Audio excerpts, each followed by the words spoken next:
భరత్ మీ సొంత కొడుకని మీకు, పల్లవి తన సొంత కూతురని మా అమ్మకి ఈ నిజాలు తెలియవు పిన్ని అని అంటుంది అవని రాజేశ్వరితో.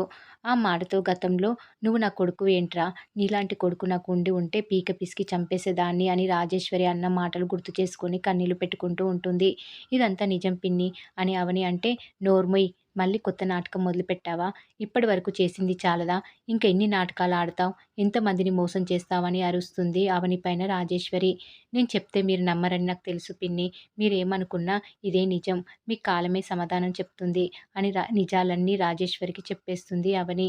ఇక డాక్టర్ దగ్గరికి వెళ్ళి మా పిన్ని కత్తెరతో గాయపరుచుకోబోతుంది. సెలైన్ వైర్లు మొత్తం పీకేస్తుంది అని చెప్తుంది డాక్టర్తో అవని. దాంతో కంగారుగా వచ్చిన డాక్టర్, ఇలా ఎందుకు చేస్తున్నా రాజేశ్వరి అని తెలిసిన మనిషిని అడిగినట్టుగా అడిగేసరికి ఆశ్చర్యంగా చూస్తుంది రాజేశ్వరి. ఏంటి రాజేశ్వరి అలా చూస్తున్నావు? నువ్వెలా తెలుసనా? నన్ను గుర్తుపట్టలేదా అని అంటుంది డాక్టర్. దాంతో రాజేశ్వరి, నువ్వు నీలిమ కదా అని అంటుంది. అవును, నీలిమనే. ఇన్నేళ్ల తర్వాత నిన్ను చూశాననే సంతోషం లేకుండా నిన్ను ఇలాంటి పరిస్థితిలో చూస్తానని అనుకోలేదు. అసలు నీకు చనిపోయేంత సమస్య ఏమొచ్చింది అని అడుగుతుంది నీలిమ. అటు అవని బయటకు వచ్చి, పిన్ని కళ్ళు తెరిచారు అని చెప్పగానే ఆనందంతో పల్లవి, భానుమతులు పరుగులు తీస్తూ ఉంటారు. ఇంతలో అవని, ఆగండి, డాక్టర్ ట్రీట్మెంట్ చేస్తున్నారు. డాక్టర్ వచ్చాక వెళ్ళండి అని అంటుంది. ఇంతలో హాస్పిటల్కి కంగారుగా వస్తాడు చక్రధర్. రాజేశ్వరికి ఎలా ఉంది అని అవనిని అడుగుతాడు చక్రధర్. లోపల ఉంది అని అవని చెప్పగానే కంగారుగా వెళ్తుంటాడు చక్రధర్. దాంతో పల్లవి పెద్దగా అరుస్తూ, ఆగు, ఎందుకొచ్చావు? మా మమ్మీ బతికుందా చచ్చిందా అని చూడడానికి వచ్చావా? నీ వల్లే మమ్మీ చనిపోవాలనుకుంది. నిన్నిప్పుడు చూసిందంటే మళ్ళీ చావడానికి సిద్ధమవుతుంది. పో ఇక్కడి నుంచి అని చిందులు తొక్కుతుంది పల్లవి. ఒక్కసారి మీ అమ్మని చూస్తానమ్మా అని అంటాడు చక్రధర్. అవసరం లేదు. నేను కానీ మా మమ్మీ కానీ చచ్చామని తెలిస్తే చూడడానికి కూడా నువ్వు రావద్దు అని అంటుంది పల్లవి. ఇక వీళ్ళ మధ్యలోకి దూరిన ఆవని, కన్న తండ్రితో ఎవరైనా ఇలా మాట్లాడతారా అని అంటుంది.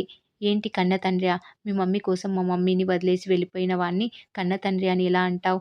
వినేవాళ్ళు ఉంటే మీనాక్షి కూడా నా కన్న తల్లే అని చెప్తావు నువ్వు. ఇంకా చూస్తున్నావేంటి? పో అని అంటుంది పల్లవి.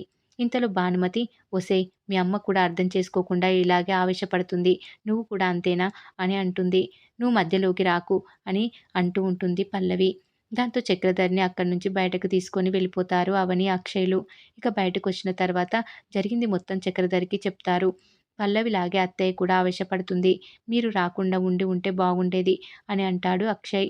ఇంతకి రాజేశ్వరి ఎలా ఉంది అని చక్రధర్ అడగడంతో, నేను బతకను, చచ్చిపోతానని అంటుంది. పిన్ని ఆగే పరిస్థితి లేకపోవడంతో భరత్ నీ కన్న కొడుకు అని పిన్నికి చెప్పేశాను అని అంటుంది అవని. ఇలాంటి టైంలో అదెందుకు చెప్పావమ్మా?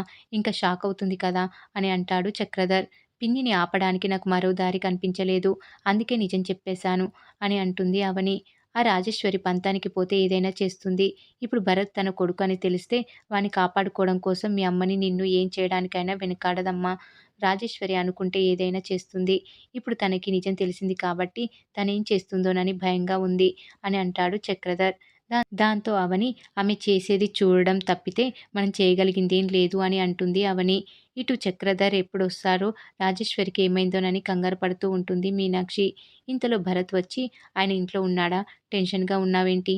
నా కోసం ఎదురు చూస్తున్నావా లేక మీ ఆయన కోసం ఎదురు చూస్తున్నావా అని మీనాక్షితో అంటాడు భరత్. మన అనుకున్న వాళ్ళ కోసం ఎదురు చూడాలి కదరా అని అంటుంది మీనాక్షి. మన అనుకోవడానికి అతను మనకి సంబంధించిన వ్యక్తి కాదు. నీ భర్త అనే ఫీలింగ్ నీకుందేమో, నా తండ్రి అనే ఫీలింగ్ నాకు లేదు అని అంటాడు భరత్. మన అని తెలిసిన వ్యక్తి పరాయి వాళ్ళ ఇలా అనుకోమంటావురా? నిన్ను నా కొడుకు కాదంటే ఎలా ఉంటుంది? అది కూడా అంతే అని అంటుంది మీనాక్షి. ఇన్నాళ్ళు మనం ఆయన లేకుండానే బతికాం కదా, ఇప్పుడు కూడా అలాగే ఉందాం. అతన్ని నమ్మావు, మోసం చేశాడు. 30 ఏళ్ళు నరకం చూశావు. ఇప్పుడు మళ్ళీ అతన్నే నమ్ముతావా? నీ భర్త కోసం నువ్వు మోసపోతావేమో కానీ మేం సిద్ధంగా లేము. నీకు కొడుకు కావాలో భర్త కావాలో నువ్వే నిర్ణయించుకో. అతన్ని పంపించడానికి నీకు 4 రోజులే టైం ఇస్తున్నా. నువ్వు పంపించకపోతే నేనే గెంటేస్తా అని అనేసి వెళ్ళిపోతాడు భరత్. దాంతో మీనాక్షి, వాడు అర్థం చేసుకోకుండా ఎలా మాట్లాడుతున్నాడో చూసావా ప్రణతి? నువ్వైనా చెప్పమ్మా అని అంటుంది మీనాక్షి. ఆయన మీ మాటే వినడం లేదు, ఇక నా మాట ఎలా వింటారు చెప్పండి అని అంటుంది ప్రణవి. ఇక పిన్నికి ఏ ప్రమాదం లేదని చెప్పారు కదా, నువ్వు టెన్షన్ పడకు అని పల్లవితో అంటుంది అవని. నేను ఎలా ఫీల్ అవ్వాలో కూడా నువ్వే చెప్తావా? నీ పని చూసుకో అని చివాట్లు పెడుతుంది అవనికి పల్లవి. వినే వాళ్ళకి చెప్పొచ్చు. కానీ పల్లవి గురించి నువ్వెంత తక్కువ మాట్లాడితే అంత మంచిది. నువ్వు ప్రతిదానికి మధ్యలోకి దూరకుండా నీ పని నువ్వు చూసుకో అని చురకలు వేస్తాడు అక్షయ్.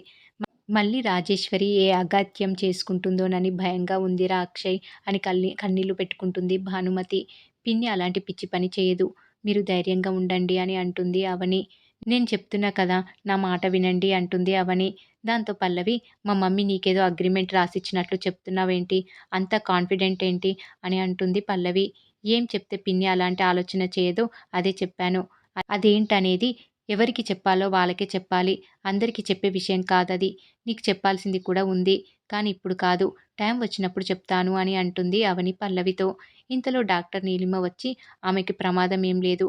కానీ 24 గంటలు అబ్జర్వేషన్‌లో ఉంచాలి. రేపు రిపోర్ట్స్ చూసి డిశ్చార్జ్ చేస్తాను.